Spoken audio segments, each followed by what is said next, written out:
14아들의 그는 우리의 화평이신지라. 불로 하나를 만드시고 원수된 것 곧 중간에 막힌 담을 자기 육체로 허물으셨다 했습니다. 예수님은 우리의 화평이 되신다 했습니다. 화평이라는 말은 헬라어로 아이레네란 말인데 히브리어로는 샬롬, 평화라는 뜻입니다. 샬롬이라는 것은 전쟁에 반대되는 평화를 말하는 것인데 평안한 상태를 의미하는 것입니다. 오늘 본문에서 바울이 말하고 있는 이 화평이라는 것은 유대인과 이방인 사이에 적대감이 사라지고 하나가 되는 그런 말씀을 지금 표현하고 있습니다. 즉 예수님이 평화의 왕으로 오셔서 이방인이나 유대인이나 할 것 없이 하나가 되는 역사가 일어나게 되었다는 것입니다. 구약시대에는 유대인과 이방인 그 사이에 구분이 있고 특히 성전에서는 중간에 담이 있어서 함부로 넘어갈 수 없는 그런 단절된 것이 있었습니다. 그런데 그런 막혀있는 그것이 오늘 본문에서 예수님께서 그걸 다 헐어주셨다 했습니다. 특히 구약의 성전에 가면은 성소와 이방인의 뜰 구분하는 그런 난간이 있는데 그것을 의미하기도 하고 또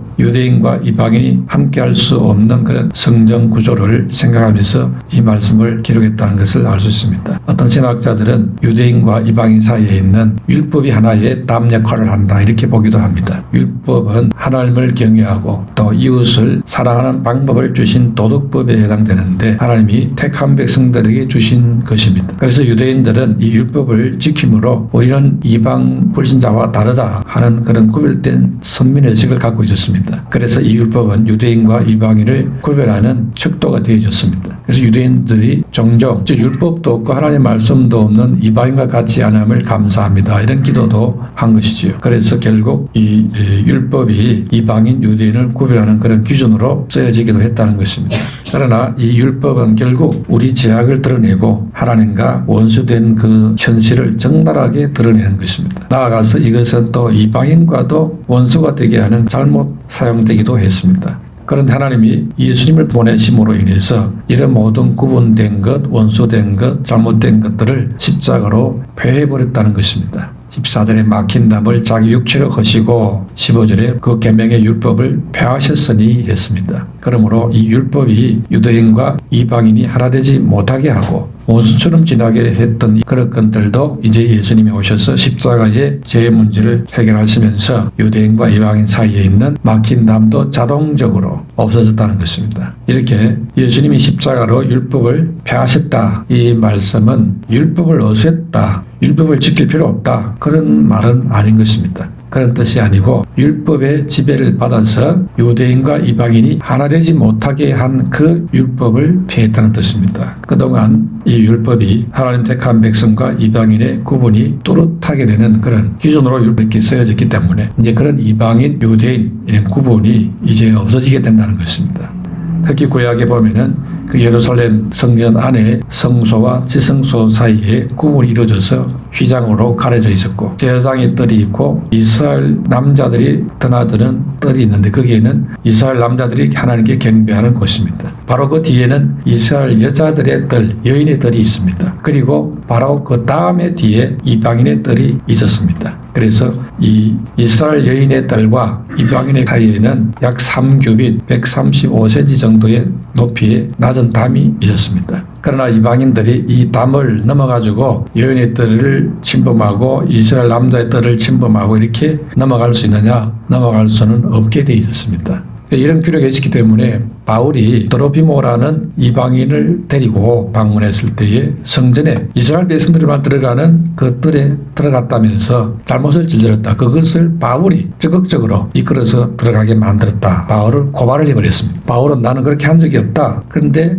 바울을 시기하는 사람들은 바울에게 누명을 뒤집어 씌워서 우리는 봤다. 바울이 이방 남자를 유대인들만 들어오는 그 뜰에 감히 데리고 들어왔다. 이런 율법을 범할 수가 있느냐. 결코 살려둬서는 안 된다. 처단해야 된다. 이러면서 고발을 한 거지요. 어떻게 하든지 바울을 제거하고 싶은 그들이 모함을 해서 고발한 것이지요. 거짓증을 해서 한 사람을 나쁘게 이렇게 하려고 할 수 있느냐 이렇게 생각할지 모르지만은 유대인들 생각에는 저 바울은 이단자요 하나님 뜻을 거스리는 자이기 때문에 무슨 수를 쏟아서도 없애버리는 것이 이게 하나님을 기쁘시게 하는 것이다. 이런 마음으로 거짓말을 덧붙여서 고발을 한 것이죠.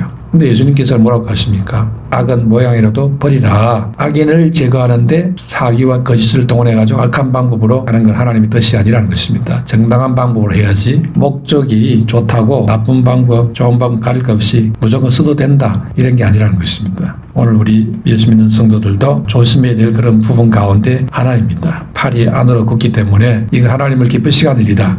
이래 놓고는 막 불법을 행하고 이렇게 하는 것은 하나님이 기뻐할 일이 아닌 것이죠. 이게 이제 나중에 세상에 알려지면은 세상 사람들이 손가락질하고 그러면 하나님의 영광이 가려지고 전도문이 크게 막히게 되지 않습니까? 하여튼 이런 담이 있었다는 것입니다. 그런데 그 구원하는 담을 예수님이 자기 육체를 십자가에서 매달려 인류의 죄 문제를 해결해 주심으로 이방인도 유대인도 누구든지 그 모든 죄를 다 예수님이 짊어지셨기 때문에 담이 이제 다 허물어져 없어졌다 말씀하고 있습니다. 예수님이 십자가에서 죽으신 해가 주후 29년경이었고 실제로 그 담이 성전의 담이 싹 무너져 버린 것은 로마의 디도 장군이 예루살렘을 공격해서 AD 70년경에 그때 성전이 무너지면서 모든 담이고 뭐고 다 무너져 버렸습니다. 그리고 실제적으로 이방인과 유대인 구분이 없이 무너지는 은혜가 임하게 되는데 사도행 10장에 보면은 골릴료가 경건한 사람이었는데 하나님께서 천사를 보내가지고 내 기도와 구주와 경건함을 하나님이 보시고 복을 주신다 하면서 베드로를 청해라. 베드로를 청해서 말씀을 들으라. 내가 복을 주겠다. 그래서 고넬료가 천사의 지시를 받아서 베드로를 초청하게 되지요. 이때 베드로가 초청을 받고는 이방인이 나를 초청해 자기 집에 오셔서 말씀을 전해달라 그런다. 가서 식사도 하고 교제를 해야 되는데 율법에 의하면은 유대인들은 이방인하고 식사하거나 교제하거나 이런 거 못하거든요. 뭐 단순한 거래나 장사나 이렇게 단순하게 하는 걸 할 수 있지 모르지만은 깊은 마음을 나누고 교제하고 식사하고 이런 거는 율법에서 못하게 돼 있습니다. 그 부족한 일이라 해가지고. 그런데 이방인이 초청을 했는데 이거 율법에 걸리는데 가야 되나? 고넬료는 종을 보내가지고 하나님께서 천사를 통해서 베드로 선생을 초청해서 말씀을 들으라고 합니다. 오시옵소서 하나님의 뜻이라고 이렇게 전하는데 베드로는 그 말을 들었을 때 이거 이상하다. 그래서 기도를 하게 되지요. 안 그래도 기도 시간에 그런 환상을 보고 환상 중에 하늘에서 보자기 안에 부족한 곤충들 이런 거 유대인들은 절대 안 먹는 부족한 것들이 있었는데 하나님 잡아먹으라 하니까 베드로가 주여 나는 지금까지 부족한 것을 손도 대지 않고 먹지도 않았는데 못 먹겠습니다. 어떻게 율법을 어깁니까? 그리고 또다시 똑같은 환상이 와서 또 잡아먹으라. 못합니다. 세 번째 또 똑같은 환상이 나타나서 잡아먹으라. 내가 걸어가게 한 것을 왜 네가 부정하다 하느냐 하면서 그런 환상이 세 번 나타났는데 그 환상을 보고 나서 고넬료 종이 와서 초청하면 이렇게 했거든요. 그래서 마음으로 기도하면서 하나님 과연 이게 하나님 뜻이 맞습니까? 이렇게 하고 묻고 있었던 것이죠. 그런 기도하는 중에 조금 전에 환상이 이상하다 했더니 이걸 보고 하는 이야기인가? 부족한 것 이방인 만나서 교제하는 게 부정한 건데 나는 못한다고 했는데 하나님이 그러가게 했는데 왜 네가 부정하다느냐.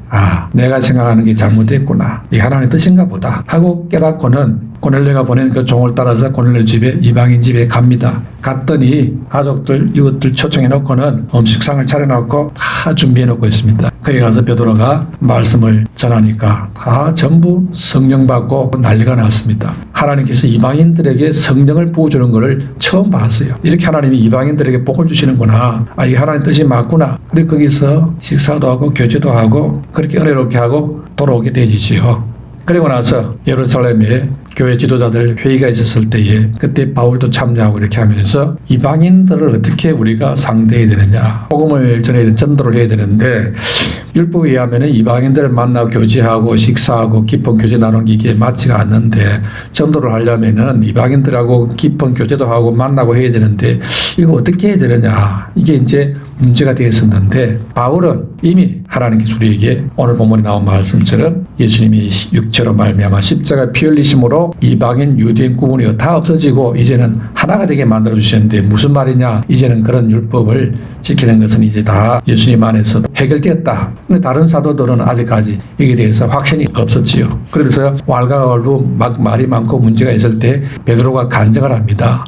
나도 그런 경험을 했다 그러면서 사실은 내가 기도하고 있을 때에 고넬료가 하는 이방인이 종을 보내가지고 나를 초청했는데 내가 거기 가야 되느냐 말아야 되느냐 너무 고민이 됐는데 마침 기도하고 있을 때 똑같은 환상을 3번이나 경험을 하고 그 환상 중에 먹지 못할 부정한 것을 먹으라고 음성이 들렸는데 내가 못 먹겠다고 안 먹는다고 3번이나 부인했는데도 음성이 들리기를 하나님께서 내가 거룩하게 한 것을 네가 부정하다면 되겠느냐 이런 말씀이 들렸는데 무슨 말인지 이해를 못했는데 이방인이 보낸 종의 말을 듣고 보니까 이게 하나님께서 이방인들을 상대하는 게 이게 하나님의 뜻이라는 것을 내가 깨닫고 가서 말씀을 전했더니 하나님께서 성령을 이방인들에게 부어주더라. 근데 이게 하나님의 뜻인가 확실하다는 걸 제가 깨달았다. 이렇게 하니까 다른 사도들도 수제자 베드로도 하나님이 그런 체험을 하게 만들어서 이방인을 상대하도록 이렇게 한 것을 보니까 이방인들에게 우리가 복음을 전하고 상대하고 하는 이게 하나님의 뜻이다. 율법 때문에 뭐 상대하지도 않고 말도 하지도 않고 이제 그런 거는 이제 다 해결됐구나. 이렇게 이제 정리를 하게 되어집니다. 그러면서 초대교회 때에 이제 이방인과 이렇게 담이 생겨가지고 가까이 하지도 않고 하는 이런 문제들이 정리가 되는 그런 은혜가 임하게 되어지는 것이죠. 그런 정리가 되었는데도 불구하고 일반 불신 유대인, 예수 안 믿는 유대인들은 여전히 율법을 지키고 있었기 때문에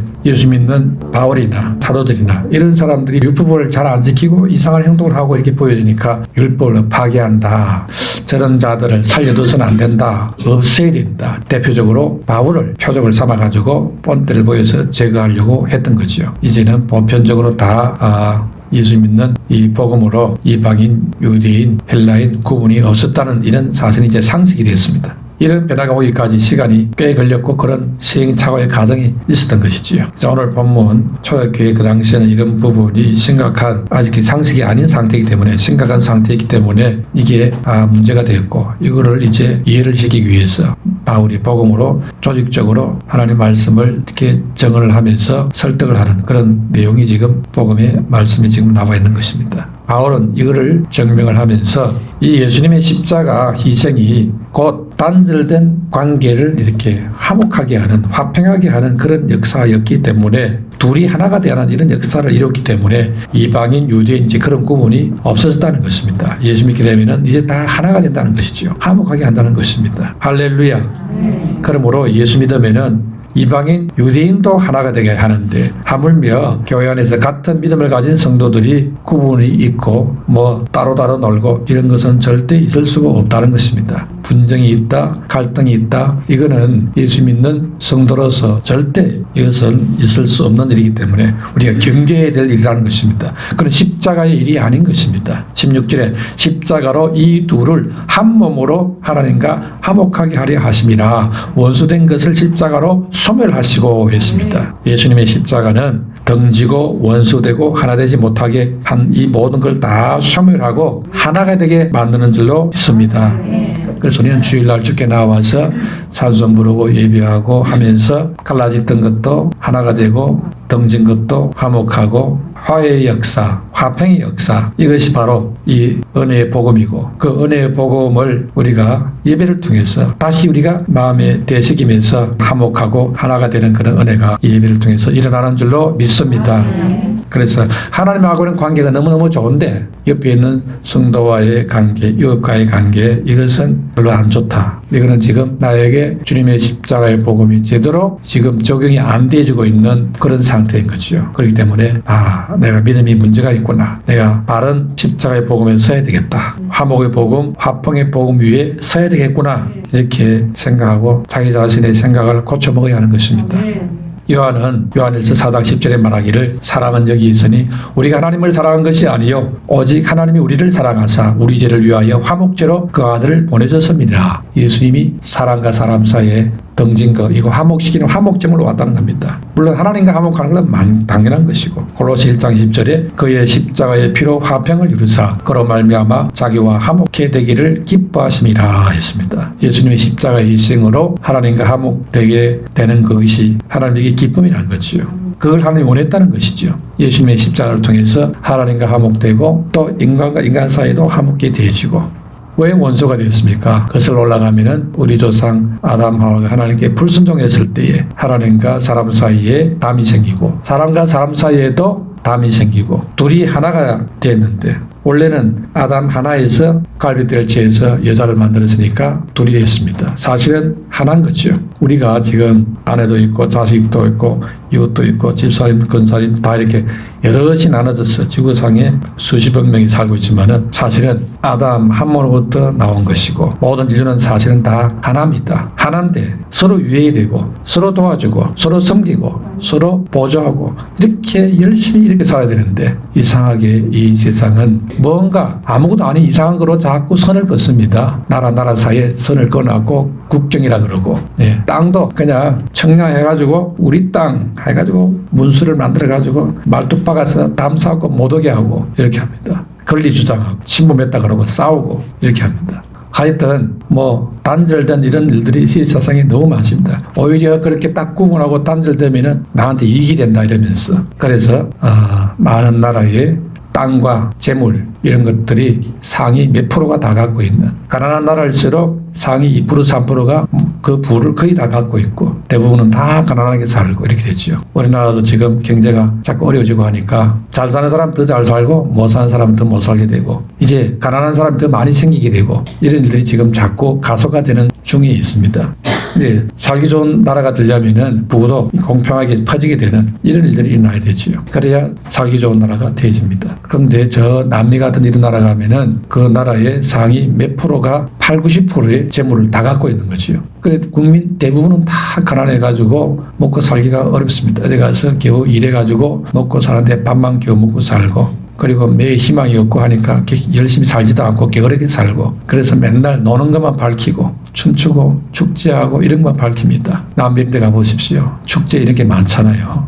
그래서 일을 별로 잘 안 한다 그러죠. 거기에 비해서 대한민국 사람들은 아주 열심히 산다고 전부 다 일을 열심히 하고 그런 장점을 갖고 있답니다. 지도자, 좋은 선생, 좋은 리더가 생기면은 우리 국민성이 좋은 게 많기 때문에 얼마든지 더 잘 될 수 있는 그런 장점을 갖고 있답니다. 근데 아무리 국민성이 좋고 해도 이제 서로 단합이 안 되고 연합이 안 되고 이걸 화목을 못 하게 되면은 이게 문제가 오게 되지요. 그래서 우리나라에는 뿌리 깊은 남북으로 지금 갈려가지고 선을 그어놓고 이제 탐만 생기면은 서로가 막 비난을 하고 공격을 하고 이런 게 지금까지 해왔고요. 또 남쪽에도 이제 동서로 구분돼 가지고 경상도, 전라도 나눠가지고 아주 뿌리 깊은 그런 게 특별히 보면은 그냥 완전히 너무 표가 나는 이런 게 생기고요. 충청도는 그래도 약간 양마들이 많아서 좀 그런데 하여튼 밑에 쪽이 문제입니다. 경상도, 전라도가 너무 이렇게 딱 구분이 되어 있고요. 또 학연, 지연 할 것 없이 나눠가지고 선을 긋고 끼리끼리 하는 일들이 생겨가지고 나라가 어렵게 되는 것이고 또 여러 사람들을 불행하게 만드는 이런 게 생깁니다. 오늘 말씀에서는 예수님이 십자가에서 자기 육체를 매달려서 희생하심으로 말미암아 이런 모든 단절된 관계, 선을 그어버린 것들을 하나로 화목시켰다. 하나가 되게 만들었다는 것입니다. 그러므로 우리가 불신자들은 전도대장이니까 일단 전도하기로 하고 문제는 예수 믿는 성도만이라도 예수님 안에서 하나가 되어야 될 줄로 믿습니다. 믿는 성도가 같은 지역에 있는 교회인데도 이단도 아닌데 괜히 못 잡아먹어서 막 그 교회를 험담을 하고 이렇게 하는 일은 그 교회는 신통자니까 우리 교회라고 우리 교회가 더 낫다 하면서 막 끌어가고 이렇게 문제가 있습니다. 그렇게 하지 말고 그 교회도 귀하고 우리 교회도 귀하고 다 좋은 교회들이고 우리가 다 합력해서 복음 전도하고 같이 하나님 나라를 이루자 이렇게 하나님 보실 때 그게 예수님이 십자가 지신 이유가 하나가 되라고 이렇게 하신 것인데 십자가를 지고 하나가 되라고 교회까지 세워놨더니만 교회끼리 또 싸우고 있고 성도들끼리 싸우고 있고 서로 잘났다 도토리 키즈가 이렇게 하면은 하나님의 뜻이 아닌 것입니다. 사랑이 뭐냐? 하나님이 먼저 우리를 사랑했는데 화목 제물로 하나님이 이 땅 예수님을 보냈다. 화목하게 하라고 그렇게 했다는 거예요. 예수님이 화목 제물로 죽기까지 화평하는 제물로 오셨는데 우리가 화목하지 않으면 예수님을 두 번 죽이는 겁니다. 그러니까 우리가 또 화목하기 위해서는 또 주님이 또 십자가 희생을 치러야 되는 그런 문제가 생깁니다. 그러므로 믿음의 형제들은 절대 선을 긋지 말고 화목하는 서로를 위하는 이런 아름다운 사랑의 관계가 되시기를 축원합니다. 우리 믿음의 성도들이 하나가 되고 화목하고 화평하게 하고 이렇게 하면은 이제 세상이 볼 때 아름답게 비춰지고 하나님께 영광이 되고 전도가 되고 전도의 문이 열리는 이런 역사가 일어나게 되어지는 것입니다. 그래서 불신자들이 볼 때 예수 믿는 사람들은 어떻게 서로 잘 지내느냐, 피를 나눈 형제보다도 더 잘 지내네. 어려움 당하면 서로 위해주고 기도해주고 도와주고 허물도 덮어주고 이렇게 하는 거 보니까 친척보다 낫다, 가족보다 낫다, 나도 예수 믿어야지 이런 마음이 생겨서 나와서 피부치보다 더 나은 이런 좋은 관계를 유지하는 거 보니까 나도 저런 세계에 들어가서 서로 사랑을 나누고 하나가 되면서 위로하면서 그렇게 살아야 되겠다, 이런 마음이 생기도록 할 의무가 우리 구원받은 성도들에게 있는 것. 구약에는 이방인도 구분하고 헬라인도 구분하고 유대인도 구분하고 구분이 분명했는데 예수님이 복음을 오셔서 이 구분을 다 없앴습니다. 그래서 우리가 믿는 이 복음은 차별이 없는 복음으로 이 복음을 받으면 누구든지 화목하게 되어지고 누구든지 평화를 이루게 되어집니다. 그래서 우리가 북한의 김정은도 회개하고 예수 믿고 복음을 받도록 예수 믿도록 기도하면은 북한의 저런 모든 문제가 일시에 다 해결되어 버립니다. 북한에도 복음이 들어가도록 기도하게 되시기를 축원합니다.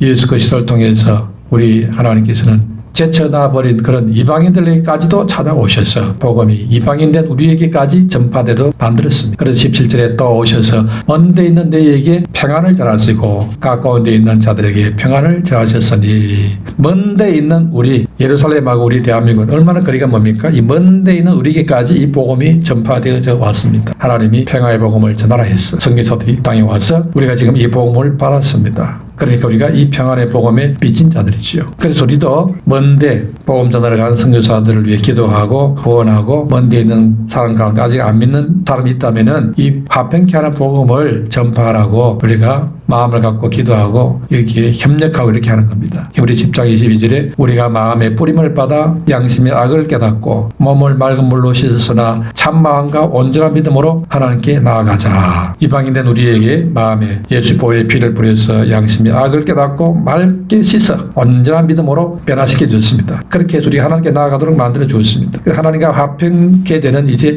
축복 우리에게 온 것이지요. 이 상태를 계속 유지하면서 하나님과 평화의 관계를 유지하고 나아가서 우리만 하나님과 화평케 하는 게 아니고 안 믿는 불신는 가족 일가 친척들도 이 평화의 복음을 전해서 다 예수 믿고 구원받도록 해야 될 줄로 믿습니다.